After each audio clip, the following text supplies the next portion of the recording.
Let all this load up here. Excuse me. Be looking at some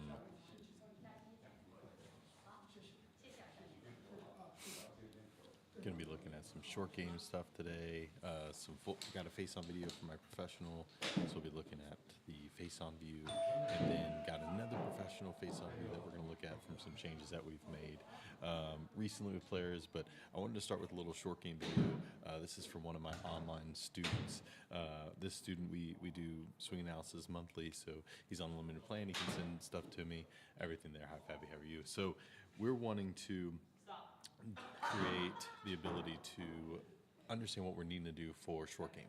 So this is a player that can sit there and flight anything down. He can go really, really low. And right now with wedges, he's hitting them really good, a ton of spin, but they're coming out too low, which is creating some issues with him getting a ball to stop quick enough. So it'd be great for like back pin locations, but anything that would be, say, middle or front pin, we'd probably have a very difficult time stopping the ball. And he sent me some stuff, and we're looking at numbers, and he's getting on like a 40-yard shot. He's getting 6,000 RPMs of spin, but the height's just not quite high enough. He's only getting like anywhere from 18 feet to 20-foot height, which is great again for the back pin low spinner.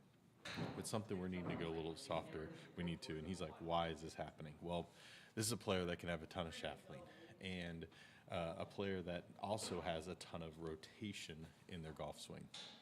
When we add these two together in short game, oftentimes we lose the ability of vertically getting away from the ground, which doesn't allow us to unload the club and add loft. So this player here, as we go back in the swing, everything set up's good. We actually have the ball as far forward as we possibly could make it for him. Could he have the face a little bit more open? Yes, we could have the face set a little bit more open to create some more deflection. But face open doesn't necessarily mean it's going to go any higher. It just means that it's going to take some ball speed away. So I'm not too worried about that, but yes, we could add it if he needed the ball to come off a little softer. But we're looking for height. So as we go to the backswing, we're going to see a slightly more inside takeaway than what I would want.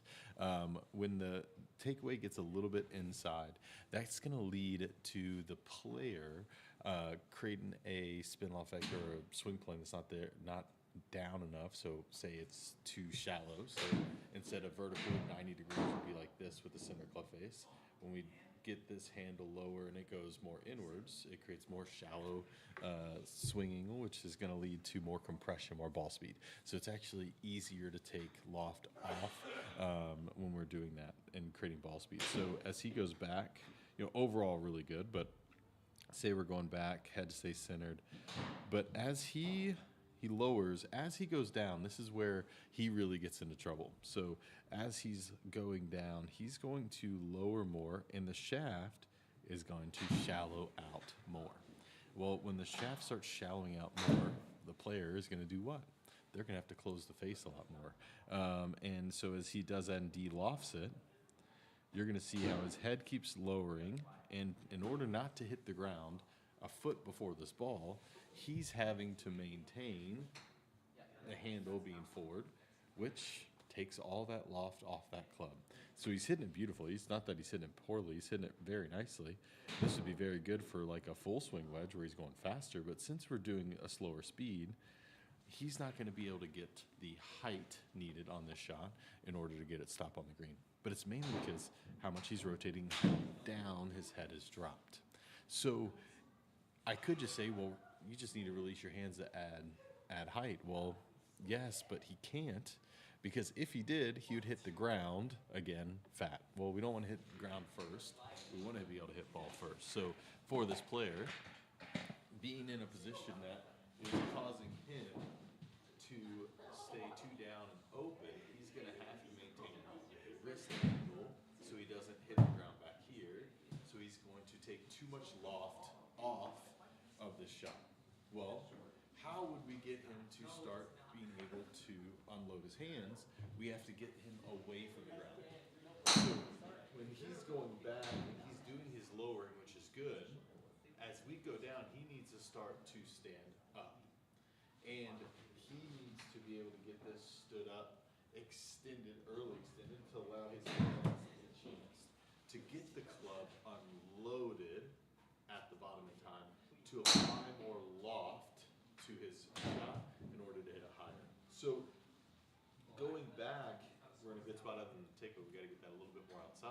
But on the downswing, we need to get rid of the amount he's turning. He needs to reduce his turn. He needs to be able to stand the left leg up sooner, get the head and chest away from the ground more, to where he can allow those hands to release going through, which is going to help him get up way more. Got quieter walking away? Yeah, I'm sorry. I'm still working on this. Someone messed with my settings earlier. Don't know who it was, but I'm getting the settings better. So someone's, we got to get that to go higher. So that's the big thing there. So the ability for him, what he needs to do, instead of dropping that head down, he needs that head to rise on the downswing.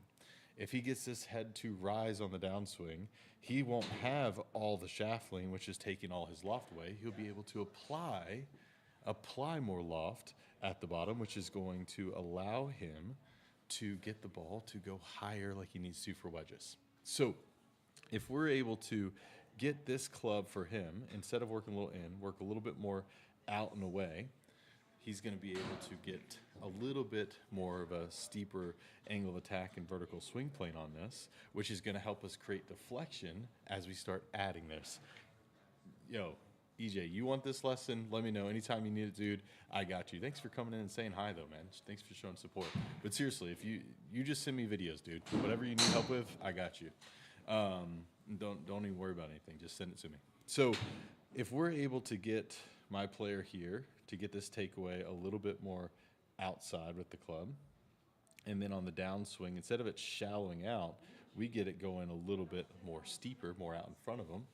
So instead of the club coming down this way, we get this club coming more down. As we get away from the ground, we're going to be able to get this ball higher. He's still going to be able to have very good crispness, very good spin that he has, but allow the ball to land softer. So we need to get that rotation out. He's got to extend. Allow it go up there. Yo, what's up, Spooky? How are you been? Doing great. Thank you so much for stopping in. But that handle going that far forward, we could put the ball as far forward as we want to. If we put it any more forward, he's just going to pull it. So we have to change the dynamics of what he's needing in that swing. But let me see if I can turn my mic up real quick here for the gain. That way when I step away, it doesn't go down too much. Go in here real quick. Turn this up as loud as I can. So if I am to set up there, get the club to inside and rotate, it's going to go lower. So that hit right here. If I feel like I keep everything the same with my hands, but I take it more outside and I extend, I should be able to add more loft. And you can see that ball went all the way up there. Changing those two dynamics away from the ground is going to help us get this player to add more loft in their swing. And understanding these dynamics just helps us a ton if we're trying to help these players improve faster. So that is one big thing that I'm wanting to do with this student would suggest is that he would already get more lower on the backswing, and that way he can rise out of the ground in the downswing. So he would be able to add more loft rather than being so rotated. So we need to get some more extension, get rid of the rotation. That way he's able to add the loft at the bottom. So that's what I would do with this player. And if anyone else is struggling with height with their wedges, would love to help them. But with this player, again, fairly simple. Goes too far down, hands have to maintain too long, way too low of golf shots. We're needing to get lower on the backswing, rise in the downswing to where he can add the loft going through. And this lesson, again, he hit the ball really well, but this is just all it's going to do is take him away from just hitting low wedges to hitting it higher. With one of my professional players, we've been able to put a lot of work in this off season. He's in Savannah, has only been able to come see me live for 2 lessons, but we've been able to talk a lot online about different lessons that we're having throughout. So before is where we started in September. On the right, on the left, on the right is what we are now. So right now as he goes in the backswing here, this is before. He would have this shift back, which is good, but there would be no hinge, very wide and he would get kind of this reverse pivot where he'd get way in front of it, and on the way down, very, very trying to cover it, trying to launch it lower, but would have to throw his wrist at the bottom a ton. So one of our main goals was for his pivot, on his back and everything, was to get kind of away from the excessive extension to the top. So going back here, we're now getting in a position as he goes back to load, where he's able to use the wrists more, but he's able to get his chest more behind his lower body. This just helps him in the golf shot move way better. Helps him control his dynamics of loft and dynamics of club face control, but predictability of path as well. So before, he would get moving very much over that golf ball, and now if we go the bridge of the nose there, let me get that a little bit better. That's left eye. There we go. Now his bridge of his nose is right there, is back behind that golf ball. Again, all this is going to do is help this player move better, maintain his wrist angles longer, and his path improved immensely to where it's much more neutral, and he can hit draws and fades by just changing setup. But getting that pivot back and getting the wrist set earlier, so this is where he was at P2 before, arms very wide away. This is where we are at P2 now, where we've gotten that head moving with less tilting to the right. We've gotten the ability for his sternum to get behind his lower body, and then for him to set his wrist sooner allows him at the top, instead of having all this excessive backwards extending towards a target, where he's able to get in a position where he's back behind it and then can load into the golf ball. This just helps with him with contact, flighting it, but especially his predictability of where his ball's going. So instead of being so far outside that right foot now, you can see he's much more balanced over his right foot, being able to get his vertical power up, so his speed's gone up as well. These are all things I want to see with my professional players that just allow us to continue to hit more predictable shots and play golf the way we're wanting to. And then a little update on, if I can find it here, there we go. We got a face-on view for Tyler. So I was waiting for this here, because we wanted to see what difference is when we take that front foot, and we take it from being flared outward as much as it was before to actually turned inwards the way it needs to be. So when we're going back here in this backswing, he had too much lifting of his arms, so we're using the towel to stay in there. That way he gets a little bit more round. It allows him to stay wider rather than get really kind of like long and narrow. But on the downswing, he would have all this knee slide through, causing him to hit it way too low, and his path was going all over the place, so he wasn't able to predict where he was going to hit the ball as much as he wanted to. So now we get that foot, instead of flared out, we actually get it turned in, and you'll see a big difference in his knee now, how his knee is no longer going outside that foot. What's that allowing him to do? Again, just like we talked about with our other player with short game, allows him to go vertical away from the ground, which then allows him to unload his wrist. That allowance of being able to unload allows us to get the ball higher. So he was able to see his launch angle go from like 15 with the 7-iron to 17.5, which greatly helps him get a ball to stop on the greens that he's playing as a professional. But two, it also helped his path, because his path was going all over the place before, causing his face control to be messed up. And now he's exiting much more around to the left, not sliding so far through. His path has become much more neutralized, which helped him control his club face and allowed him to hit much straighter shots with the height he wanted to. Plus, he didn't lose any speed. He felt like everything he was trying to do before, getting wider, unloading the club early, caused him to lose speed. Well, with what we did here, there was no loss of speed at all. He actually was able to gain speed. So from the left, being very flared out with those feet, we're able to be here. Didn't have to widen his arc, didn't have to do anything other than that foot to create this change of dynamic at impact, of his knee being too far out, not going up too far down, too draggy, to being able to be taller. Knees not staying right over the ankle, it's not drifting out, helping him get up. Now, again, there's some players that need to be more like the golfer on the left. There's some players that I teach that need to have a foot more flared out and to be able to shift their pelvis far enough left. That's fine. But for this player, the simple fix was getting his foot more flared in, and then obviously just keeping the arms more across his chest to the top for him, for his height, and for his arm length. That allowed him to be more on plane, made it easier for him to use his wrist properly, which just boom sends the ball up higher. So keeping it simple for players to allow them to achieve the goals they're wanting to is massive. And the more we're able to do that, the more we're able to get for him the ability for his height, his arm width, where his arms need to be at the top, his foot to where he's able to drive his vertical forces to be able to unload the club. That allows him to move as well as he does, move better, and control his ball more. That's my goal with my students. If I'm able to do that, we're going to do a good job of getting better at golf. So when I come on here and I'm doing this stuff like today, I just wanted to, one, do some more tests. I'm testing the whole system out, but two, just display some changes that are being made and being made very quickly for players that are doing things that align well for what they're needing. If you're wanting to get any help with your golf game this year, shoot me a DM, message me. You can shoot me some videos, and I'm more than happy to put them up on here and analyze them in front of everyone if you're willing. But the goal is just to help golfers get better.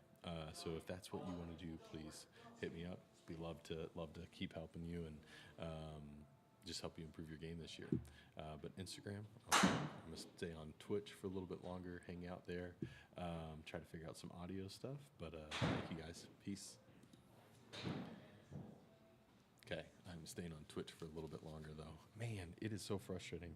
I get in and audio just being absolutely messed up. I had it to where I can completely move from one mic to the other, and I come in today, it's not recognizing my desktop mic when I mute it, when I unmute it. So it's just like, oh, so frustrating. And I don't know, people, can hit buttons on the keyboard or, stuff like that because it is an open spot. But, CJ, I hope you're doing well, man. A long time. Hope you're doing well. Time to put the doggy head up. It's okay. It's just still people are going to come in and, do that stuff. It's whatever. What can I do here? I can go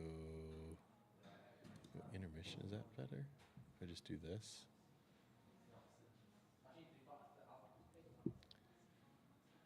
Do that there. I don't know if chat's going to pull up there. They shouldn't. You're right. They shouldn't. Should just do this one. That's the same one I just did. Oh, live drills. There we go. There. I'll just do that. They shouldn't. But it happens, and that's okay. That is okay. But I got to figure it out, like, what happened with the audio. That way I'm able to get that fixed, because it'd be nice to, again, I got Zoom calls coming up, not today, but like in the next couple of days, where I want to be able to walk over there and change my audio real quick. So I gotta figure out what is causing that. But how's everyone's day going? Hope you're doing well. Let's see here.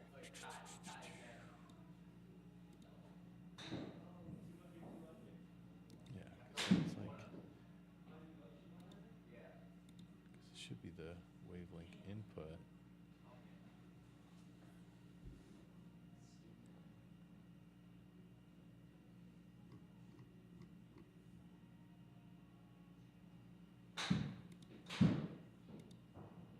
Stream Deck.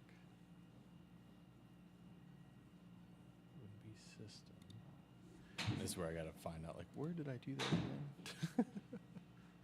How did I do that?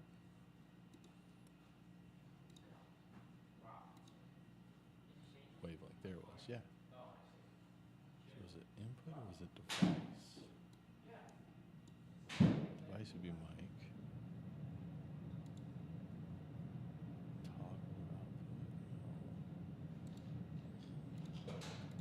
So now I'm gonna sit here and just mess with this stuff. Who are you gonna punch, Sid? Who are you gonna punch? Yeah, be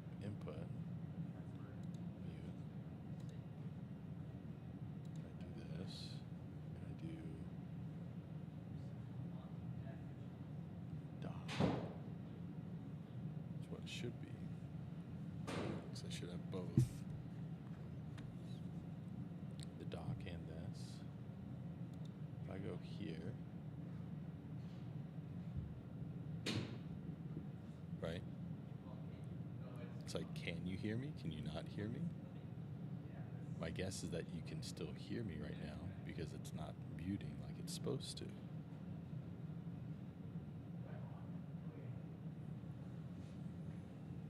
Yeah, you can hear me exactly. Like it should be muting there, and it's not.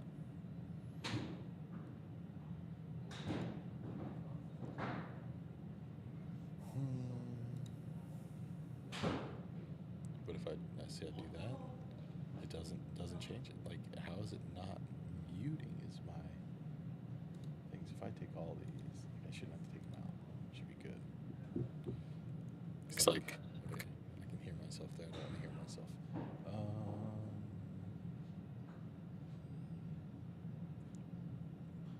Will there be beer?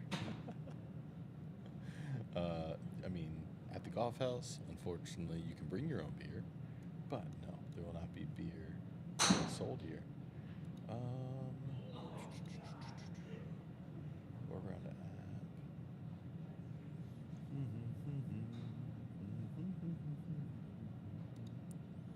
Because if I do this, yeah, it's not muted at all. Yeah, I don't know what's going on there. That's really weird. You heard my desk mic like come through. That is weird. What's up, brother? How are you? Thank you so much. Appreciate it. Have a good one. Oh, because I changed the desktop app. Maybe that's why you heard it. But like, it's so weird how that's not working. Like I go. It should be the. Because like, I would have to do. This is where it's frustrating, right? Like, I have to add another one.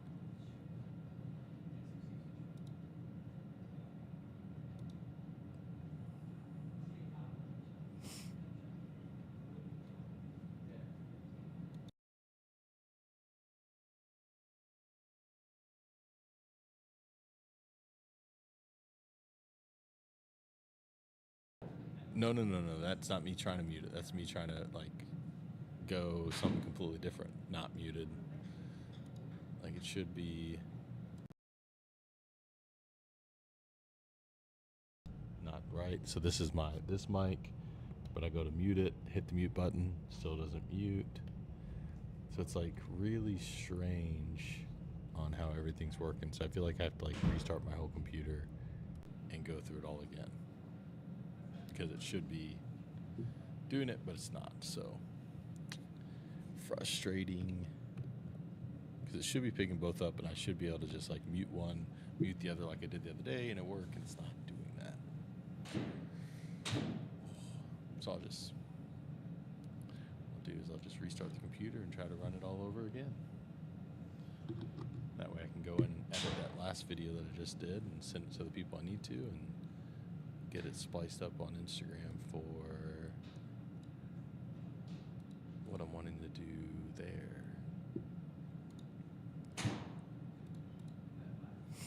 Oh man. Hello. Oh, why is it? I thought I hit stop record.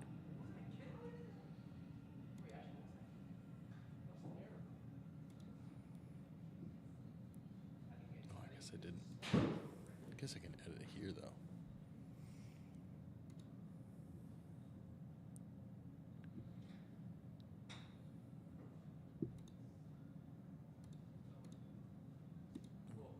There we go. Yeah, that it did get touched and moved, so like I don't know, I could be completely missing something and just not knowing what I'm missing, but yeah, something's off. Something is off, and it's not how it's supposed to be done, which is very, very frustrating. Indeed. Indubitably. it's nice that other things are working well. Just that's very frustrating. But all right, I'm gonna go try to figure this stuff out. But thank you guys for being here. Appreciate everyone showing up.